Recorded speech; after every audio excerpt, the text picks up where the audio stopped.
Pocket FM. To unlock all the episodes, click the link in bio. Jacob looked at his phone, thought about something for a few seconds, and then put it away in his backpack. His nose was in the high school English test bank. Jacob and his batchmates were taking university-level English courses, but Jacob was doing high school English questions. Due to the small size of this course, Jacob shared this class with only one of his roommates, and the other two weren't taking this class at all. The schedule for their sophomore year was always packed, and the library was always crammed with students who always had their noses in their books.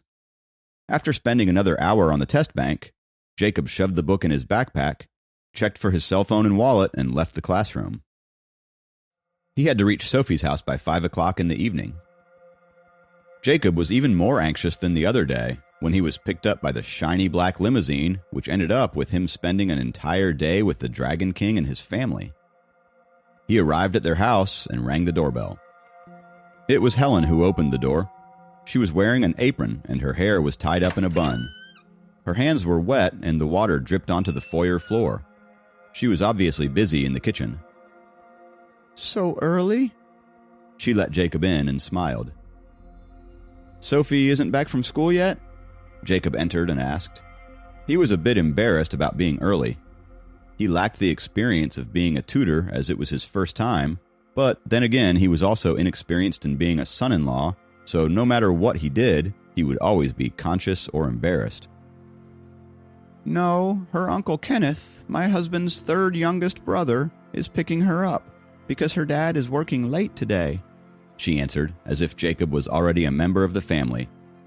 "Take a seat on the couch and watch some TV if you'd like. Make yourself at home."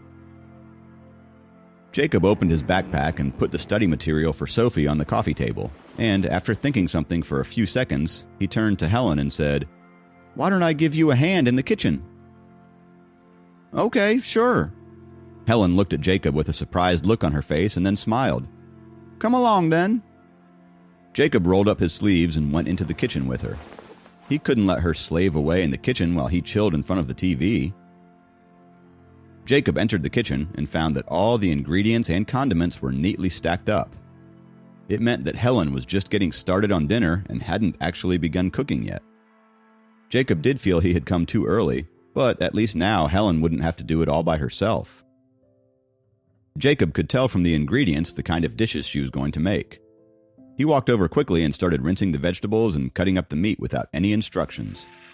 He looked like an experienced chef in a restaurant the way he went about doing everything in the kitchen. "Jacob, you always help out at home, don't you?" Helen began prepping the chicken for the roast as she spoke.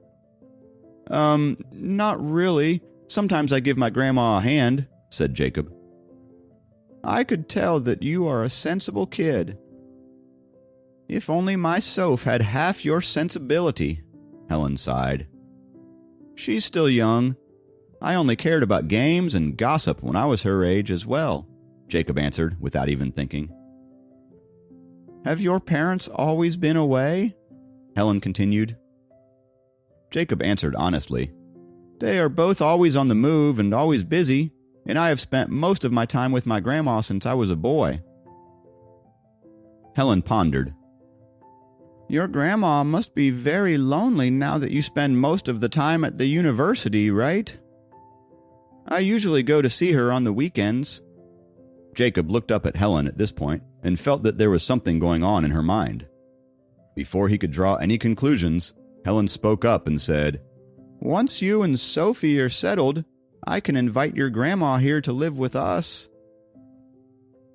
"That may be a bit too soon." Jacob smiled as he felt his cheeks go red. "She doesn't know about Sophie yet."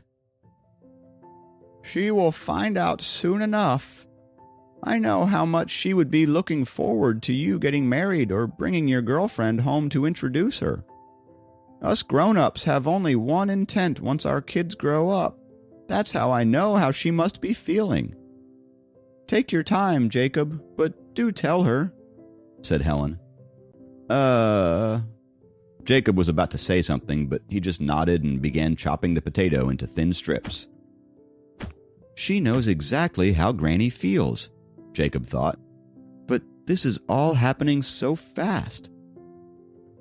Jacob kept working quietly for a while when he remembered that he had a lot of questions for Helen.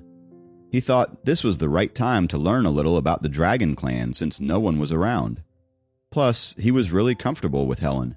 She reminded him of his own mother. "Could you tell me what role an inspector plays in the Dragon Clan?" Jacob asked in a straightforward voice. "Oh, you met an inspector?" Helen was a bit surprised. "A professor in my university. Her name is Susan," Jacob said. "Oh, her," Helen said in a matter-of-factly tone. "You know her?" Jacob was curious. "Inspectors are not a group of people who are easy to get along with, but Susan knows our family well, so she shouldn't cause you too much problem," Helen replied. Jacob thought to himself, "Inspectors? So there are more than one. Helen seems to respect them, too." Helen saw the curious look on Jacob's face and continued. "The inspectors are a group of authorized figures of the Dragon Clan who are in charge of supervising the internal events of the clan. They have the right to handle the matter themselves before reporting them to the higher authorities, as long as they have evidence of the crime." "Wow, they seem pretty dangerous, like the king's knights when there were emperors ruling different countries," said Jacob. "Don't underestimate them. Many of them are above the heavenly level in the clan. Elder Liam is already a master of the North Atlantic Dragon region, but even 2 Elder Liams wouldn't even be able to defeat Susan," Helen went on. Jacob didn't have a definite concept of a dragon's power, and neither did he know what their battles would be like. But Susan's power would probably be a lot stronger than he could ever imagine. Jacob had made up his mind about Susan being a dangerous person and that he should never be near her again.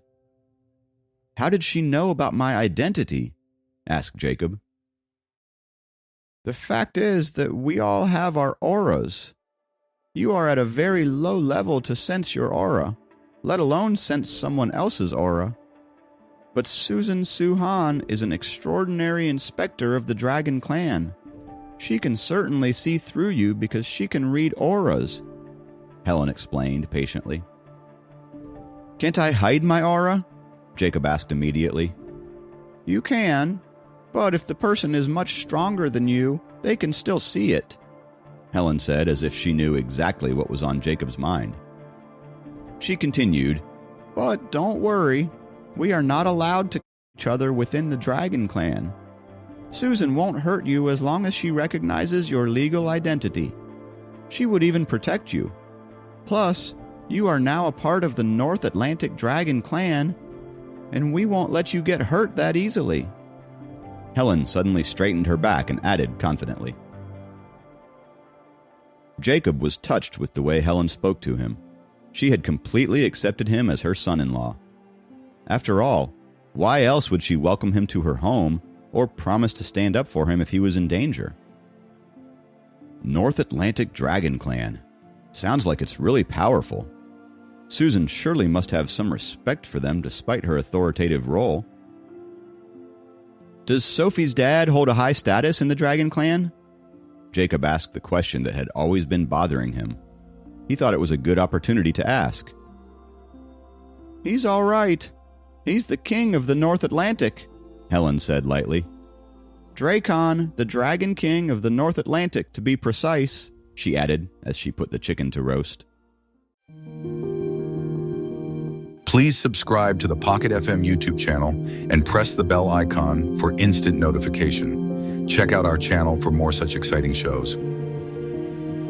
The sound of the main door being opened interrupted their conversation. "Sophie is back with her uncle. Why don't you go talk to them and I'll take it from here?" Helen said softly to Jacob and gave him one of her endearing smiles. Jacob returned her smile and said, "Sure thing."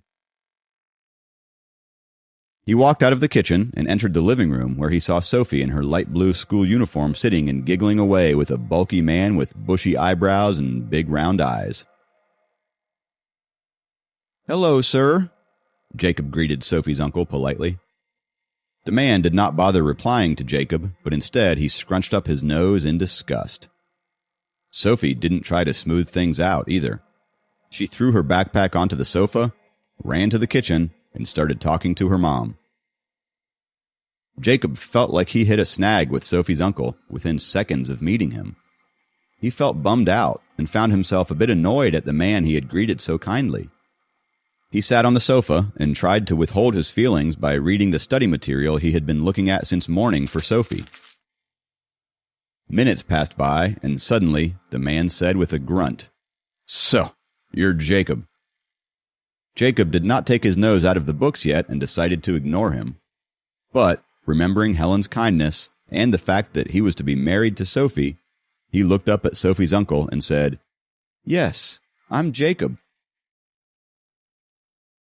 The man did not say anything, but continued to observe Jacob, and did not take his eyes off him for even 1 second. Jacob didn't think about it at first, but it suddenly dawned on him that her uncle was observing his level of cultivation. He felt chills go down his spine as soon as he realized that. "Swallowed Sophie's internal core and had so much time to cultivate, yet no changes to the body," the man mumbled loudly after a few minutes of observation. His words were harsh. Even though Jacob had a calm and collective nature, he couldn't hold back his anger when it came to his self-respect. He glared at Sophie's uncle. Sophie's uncle and Jacob were staring at each other aggressively when Sophie came out of the kitchen and said, "Uncle, Mom's asking if you have any preference for dinner tonight." "Ha ha, anything will be fine, Munchkin. I'm not picky." The man with his bushy eyebrows and big eyes suddenly turned soft like a little sheep while talking to Sophie. "Okay," Sophie said as she turned around to go back into the kitchen. "Mom, Uncle said anything will be fine. Cook whatever you want." Jacob noticed that Sophie's uncle had a twinkle in his eyes whenever he saw or talked to Sophie. It was obvious that he loved his niece very much. Sophie came back and skipped happily across the room to sit down next to her uncle and promptly said, "Uncle, do you remember what you promised me in the car?" All right, I'll give it to you. How could your uncle forget his promise after all, huh?" The man took out a wallet from his pocket and handed her 10 $100 bills to Sophie. "Don't let your father know about this," he winked at her. Sophie was beaming with joy as she stuck out her tongue and put the money in her little pink wallet. She then hugged her uncle around his neck and said, "You are the best, Uncle Kenneth." Her uncle rubbed her head with joy, and his face was filled with love for his niece. They both continued to ignore Jacob as they got busy in their own conversation. Jacob knew her uncle was not happy with him, but he couldn't do anything about it. Plus, Sophie was much too excited and happy to even notice the tension in the room. Even if she did, she would side with her favorite uncle rather than the stranger she was unwilling to marry. Knowing that Sophie doesn't want this marriage, needless to say, her uncle would be even more defiant. "Great start in bonding with the family, Jacob," he thought to himself as he continued to ignore the two. He picked up the study material once again and pretended to read them as he brooded in anger. Helen broke the tension by calling them in the dining room for food. "Sophie, are you bothering your uncle again?" Helen said reproachfully to Sophie as she entered the room. Sophie was giggling and finally stopped playing the childish rock-paper-scissors with her Uncle Kenneth. "Come on now, you three. Dinner's ready," said Helen, and promptly left for the dining room. Jacob reluctantly walked to the dinner table. He felt angry and awkward dining with Sophie's uncle, but he couldn't say no to Helen. Plus, it would be rude to excuse himself now. He sat down and kept a straight face, disguising his anger. All four of them sat down to dine, and while Sophie sat across from Jacob, her Uncle Kenneth and Helen sat beside him. "This is Sophie's uncle, Kenneth. You can call him third uncle just like Sophie does. Like Elder Liam, he is one of the elders of the North Atlantic. Sophie can explain the details to you later on. Helen introduced the man to Jacob after she sat down. Jacob nodded curtly at Uncle Kenneth after Helen's introduction. Kenneth grunted in acknowledgement and began to serve himself. Helen noticed that the vibe wasn't quite friendly, so she said with a gentle smile, "All right, let's eat." She handed Jacob the vegetables as she talked, and became a bit more attentive after sensing the tension. Despite Helen's gentle temperament, Kenneth wasn't able to keep himself calm. He blurted out loudly, "Helen, my dear sis-in-law, what were you and Dracon thinking bringing this home? Do you think he's worthy of a nice girl like Sophie?" "Jacob is a really good kid. I like him. I hope this reason is satisfactory to you, Kenneth," said Helen, gently as ever. "This—" Kenneth was speechless, as if an egg was stuck down his throat. It was at this moment Jacob realized that Helen wasn't as soft-natured as she seemed. She glared at Kenneth. She had a persona where she never repeated herself, and she looked like she was even more ferocious and dangerous than Dracon the Dragon King himself. Kenneth paused for a few moments and said, in a normal voice, "Others might not know, but I do. If he returns the internal core to Sophie, she will not suffer any harm."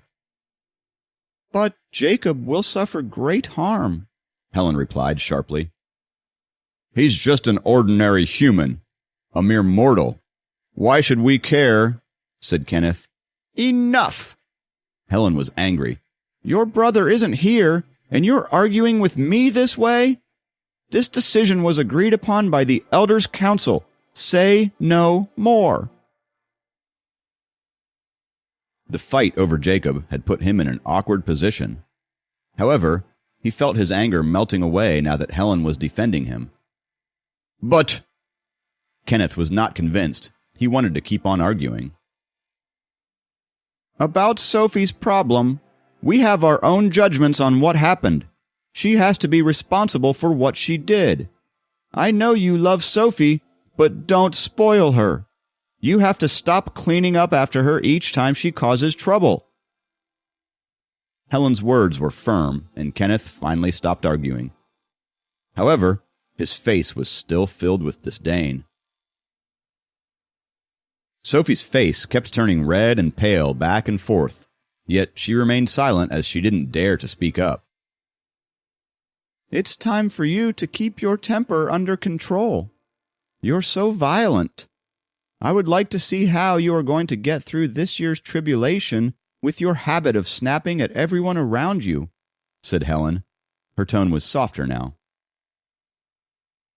After a few minutes of pondering, Kenneth said softly, "I still disagree with the decision of Sophie marrying a mortal."